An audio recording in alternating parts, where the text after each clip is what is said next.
Bilirsiniz, yaxın şərqdə qardaşlar vəziyyət gərgindir və gərgin olmağa da davam edir. Bəzi həmkarlarımız var ki, alverçilər sevinirlər ki, qardaş Dubaydan yol bağlandı və s. və ilaxır.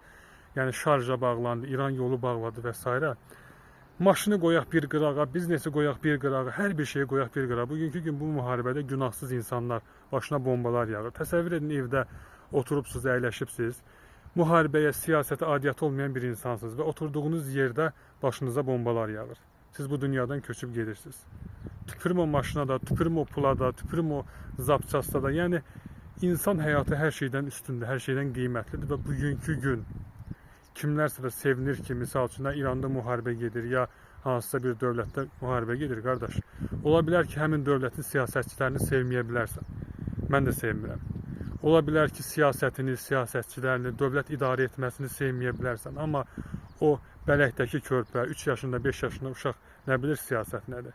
Onların başına bombalar yağır. Yəni buna heç cürə sevinməyə, buna sevinən insan xəstə bir insandır. Yəni getsin özünü həkimə göstərsin. Əgər bir insan ki, hansısa ölkədə günahsız insanların başına bomba yağmağa sevinirsə, getsin o insan özünü həkimə göstərsin, özünü müalicə elətdirsin. Əgər müalicəsi varsa. Elə insan qanı xarab insan, heç insanın ümumiyyətlə müalicəsi də yoxdur. Yəni tüpürəsən ki, misal üçün sevinirlər ki, İran nə bilim belə oldu. Qardaş, alverdir də, heç kim dünyada acından ölmür.